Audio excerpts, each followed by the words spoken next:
is the time to build forward, by accelerating this entire livelihood opportunities in the rural. If that is provided, I think that will definitely have a very positive impact, because rather than disturbing the livelihoods in the rural, if the opportunities are given in their village itself, that's where people can actually, get a lot of opportunities to earn livelihood.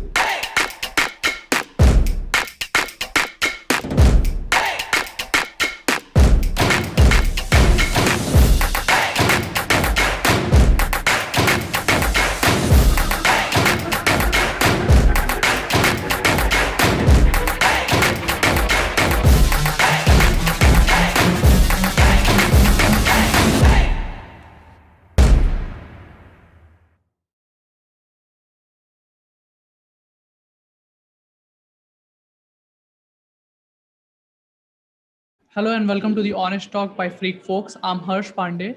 For this particular session, our guest will be Mr. Vamshi Udagiri sir, who is here with us. He is the founder and CEO of Heza Enterprises Private Limited. He carries 22 years of supply chain, rural and agri experience. One successful exit, Pakka Hyderabad. He is redefining rural commerce and is bridging the gap digitally, the world's largest customer base of 850 million people residing in rural India. HESA offers a trusted assisted digital commerce platform supported by the physical network of village level entrepreneurs. So, first of all, sir, I welcome you to in this session. Thank you so much for joining and agreeing to share your thoughts with us. Thanks, Harsh. Pleasure is mine to actually come and share our thoughts, and thanks for having me here in this show. Thank you so much, sir. It's our pleasure too. So, moving to the topic of today's session, which we have chosen, is understanding the impact of COVID 19 in rural India. Even as India has reached a new level in COVID 19, there is no clear idea yet on the incidence of the disease in rural India. Irrespective of any such incidents, rural areas have also come to hear a major brunt of the lockdown imposed. The large center reverse migration that has been witnessed under the duress of the lockdown is an unprecedented tragedy which needs to be understood well. So, sir, it's my kind of request to you. Please explain our viewers how this COVID 19 has impacted rural India or rural economy. Yeah, sure. See, I think overall the situation, because of the entire COVID situation, is definitely has impacted in a worst way. Coming to the basic lives that is getting disturbed because of this entire second wave, and more than that, the livelihoods that have been disturbed because of all these things. Definitely there is a huge impact, especially when it comes to the rural communities. That's where the impact has been high in this second wave of COVID. However, there are a couple of things. One, there is a lot of reverse migration that has been happening to rural, which we are observing. And when it comes to the agriculture front, it has actually impacted many livelihoods during this entire COVID crisis. By disturbing the entire value chain of how to get the right advice, how to get right inputs, and most importantly, how they can connect their market, place. Because what is happening is today the farmers, especially the farming community or the rural communities, have to travel to a nearby place, either to a Gramina bank or to a district headquarters or to a mandis to avail multiple services. This is where the entire, situation has, forced people into, crisis situation. And yeah, things are not that good coming to the situation because of COVID. Indeed, sir. Sir, as you have mentioned about migration, I have some data. About 87% of the household in the tribal village and 45% in the non-tribal village relied on the migration. Even female numbers migrated in a significant proportion of household. 67% in tribal villages and 31% in the non-tribal villages. Sir, what do you think? What are the major reason of this kind of migration, and means why this number is improving every year? Yeah, sure. See, the thing is, I mean, before that, actually, what I feel personally is like with this entire COVID situation still, running its course. Now, I feel that it is time to think not just building back, what has happened, how to cover that and all. I think this is the time to build forward, by accelerating this entire livelihood opportunities in the rural. If that is provided, I think that will definitely have a very positive impact, because rather than disturbing the livelihoods in the rural, if the opportunities are given in their village itself, that's where people can actually get a lot of opportunities to earn livelihood in the villages. So what I personally feel is, I think reverse migration to rural is actually a good sign, if you ask me, because rather than the entire population going and settling in or consolidated in urban areas where all your 7 to 10 cities are having accumulated population. I think it is good if the population is diverse, distributed across rural India. In fact, that is where the entire India lives in. So because today, if we are in this scenario also, if we are able to actually get our essentials in place, I think we have to thank our farmers, we have to thank our entire ecosystem, supply chain, value chain, who are struggling hard to actually enable all those things to our places. So yeah, I think it's a combination of all these things. I think we need to create livelihood opportunities in rural, and added to that, what I feel is, I think we need to create opportunities for multiple stakeholders, whether it's farmer groups, whether it's women groups, or whether it's youth. What we have observed is these youth who were typically going and working as a delivery boys or drivers or some maids somewhere. I think they have an immense potential. They can, Correct. an entire micro entrepreneur community can be created. These first time micro entrepreneurs today, at least 8 to 10% of them, we create them as micro entrepreneurs. I think 20, 30 years down the line, I think it will have a very positive impact, is what I feel. Indeed, sir. Sir, as you have mentioned about creating an employment opportunity in villages, and also you have mentioned very important point and crucial point is that about youth. So there's one whenever we talk about youth, there's one important component comes which is skilling of youth. A big economic opportunity for India lies in creating a competent and trained manpower. Of particular concern has been the skilling of the rural youth, which constitute nearly 68% of the country's total population. So, what are your recommendations on importance of skilling and re-skilling in rural India? I think definitely, I think that is what the need of the hour is, because now with the entire penetration of, internet, mobile in rural, I think, this is the time for, the skilling opportunities to be provided for the, rural India. In fact, I feel that the key enablers should be like how effectively we use internet and mobile and social networks among multiple communities in rural, whether it is farming communities or whether it's microfinance communities or women groups or different age groups or communities. How we can enable them by skilling them on digital skills or on using multiple tools effectively, so that a livelihood opportunity can be created. And we first of all need to develop a culture which encourages digital entrepreneurship and innovation in rural. So a couple of points around that is like, we should encourage rural innovations. We should encourage people to get skilled on financial literacy, or using agri tools, or innovative agri tools or digital tools, especially because the current scenario, where people are not able to move to the places because of COVID scenario, where people have to go to a nearby town to withdraw money or deposit money or do some transactions or buy agri imports. I think this is where time for us to get into digital training, equip them with tools so that people can start working in their village only, and upskill from there to generate a decent livelihood. Sir, my next question to you is how do you see the opportunities in rural areas for the growth of numerous off-farm sector activities? Numerous? Numerous off-farm sector activities apart from Okay. farming. Okay, so yeah, again, as I was mentioning, I think the key drivers for rural, other than the farming segment, would be encouraging people to get into skilling in based of our original skill sets. That is, whether it's handloom, handicrafts, and if we can give them a right marketplace for doing that. In fact, there are a lot of large players like Amazon who are actually coming and supporting through Amazon Karigar programs. So there are a lot of NGOs, there are a lot of initiatives. We at HESA also from our side, and trying to bring a platform so that all these rural, other than farming related livelihoods, how a platform can be created so that it's in seamlessly they should be able to sell their whatever produce they have created. So I think definitely there is a huge requirement for it. And I personally feel that uh, people have to start looking at opportunities, creating opportunities at a rural level only, so that uh, probably for a couple of years there may be some small troubles, but in future I think definitely it will have a very positive impact while generating all these things at a rural level. Indeed, sir. You have told many important points. Sir, if we talk about the condition of women in India, especially in rural India, the urban female literacy rate is around 64%, and rural women literacy rate is half of it, 31% around.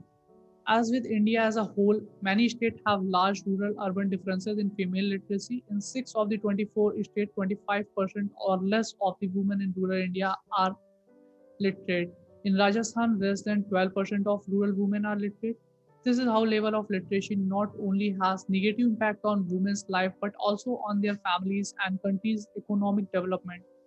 Sir, what are your views on it? Do you think that people are now giving preference and are willingly enrolling their children?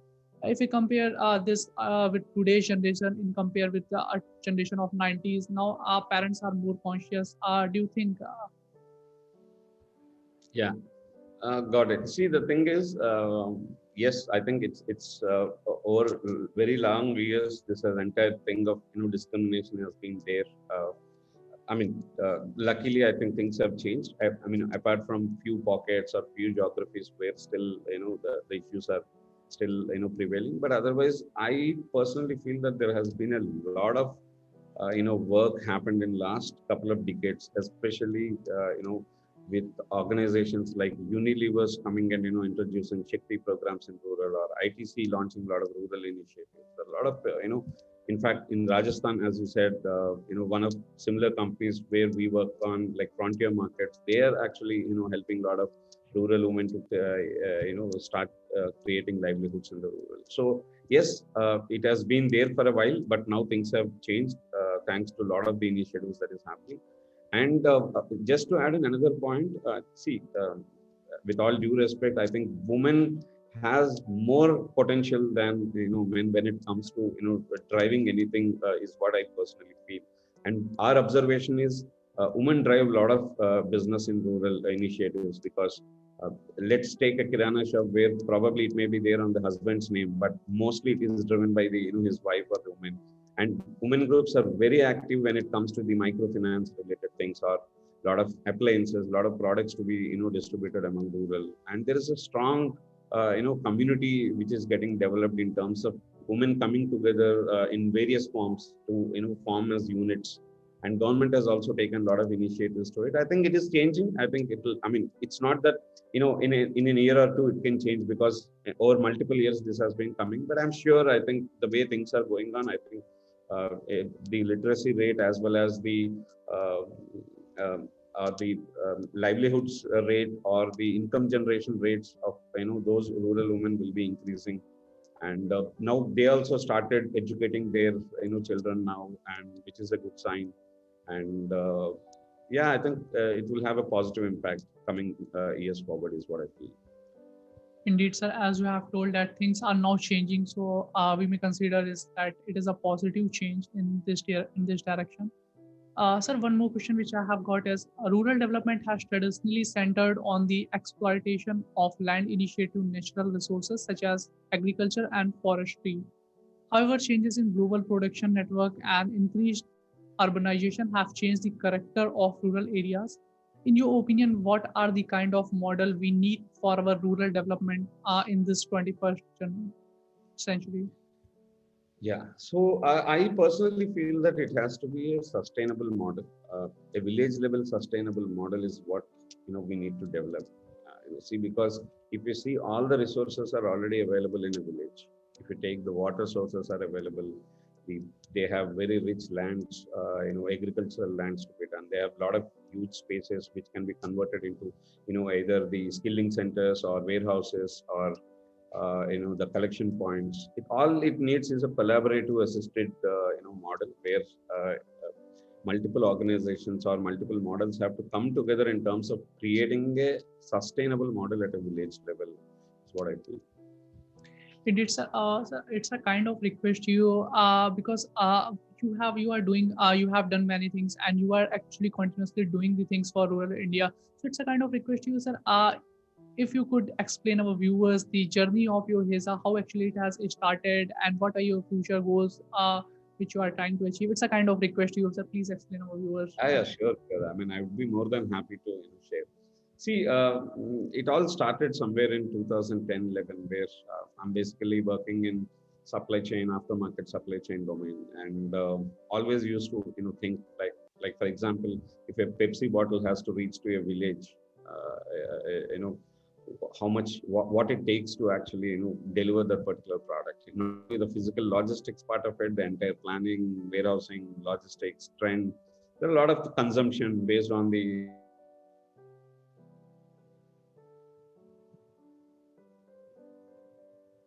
work across rural. So around 2011-12, I traveled almost to 4,000 villages across 4-5 states. And right to understand that there, when it comes to the gap between supply and demand, because see, there is a huge supply and huge demand gap in India, especially when it comes to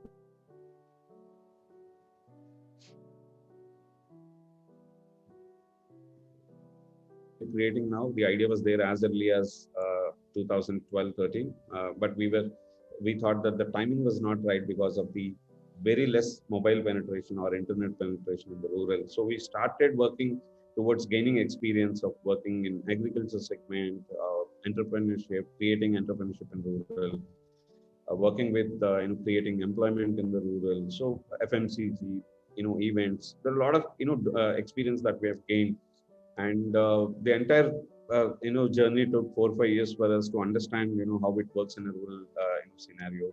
And with all this expertise, 2019 mid is when we pivoted into ourselves. We rebranded ourselves as HESA and started developing this rural commerce model. So what we do primarily is bringing the social, physical, and digital angle into a one single platform where the person physically sitting in a village, so that's the physical layer, who is connected onto HESA technology platform, which is the digital layer. And most importantly, the social connect he or she has in his village because of the relationship and trust that is there in the villages. So we are bringing all this together so that these village level influencer network, whom we call them as HESATis, actually act as enablers or bridge between the businesses who want to get into the rural or the consumers who want to avail multiple services. So this is how we are redefining the way rural commerce is being done. And after successful pilot from Jan 2020 to March 2020, we scaled this model. And last 1 year, there has been a very significant traction. We are today present in more than 7,000 villages spread across 4 states, predominantly in Andhra and Telangana. And today, our village level influencer or HESATi offers anything related to the banking, like somebody can come withdraw money, deposit money, do a bill payment, buy an insurance policy. A farmer can buy and buy agri imports, and most importantly, sell their agri produce. And this entire agri value chain or rural value chain is what we are enabling through our platform. So it's just a beginning. Let's see how things go. We are excited about this entire journey of rural. That too with a lot of focus now on the rural agri fintech. A lot of initiatives are happening, and I think future looks very bright. Not only for HESA, I think anyone who works on the rural model. Indeed, sir. I thank you so much first of all sharing all this with us, and I think you are doing an excellent work, sir. My next question, or rather say, I don't want to take too much of your time. So moving to my last question of this question, sir. As you are working with rural entrepreneurs or say rural youth, sir, at the end, what will be one piece of your advice would you like to give them? They have now they are very much connected with technology. They all have mobile phones and they are now they have the certain kind of results. So what will be advice from your side to them? Frankly, I don't feel I'm in a position to give an advice, but See, the thing is, I can share my experiences. So Huh. what I always feel is, see, if an opportunity is given to earn, a decent livelihood in your place, which will, keep you happy. I think that should be a very good starting point for any person, whether it may be a village level youth or someone who is there in the urban also. So I think the primary thing is there are today a lot of opportunities that are available. In fact, there are a lot of government initiatives, a lot of private initiatives. I think if you are wanting to do work, I think right at your village itself, there are a lot of models who are coming forward to start initiatives in the rural. So depending on whether your interest is in terms of marketing or doing agri-related things or kind of doing market surveys, I think there are a lot of initiatives now and a lot of opportunities are coming forward. So I think my piece of advice is I think start looking at opportunities around you. There are so many opportunities, and it can be a very good satisfied moment considering the situation last 1.5 2 years, how things have been changing, especially due to this COVID situation. There is no guarantee of a job or even a life. So today, be happy, be happy in your own place, so that the entire ecosystem balance is there. There are a lot of opportunities, and yeah, I think all the best. And keep doing good work. I think results will automatically come. Indeed, sir. It was really very wonderful advice from your side. And thank you so much, sir, for sharing all this with us. It was a kind of healthy conversation with you. We look forward to conduct more such session with you in future. Thank you so much, sir, for joining and giving your important time. Thank you. Pleasure is mine. Yeah. On the ground is where I stand. Never give up, that was always the plan. It's so cold outside, I'm alone, I'm alright. It's so cold outside, I'm alone.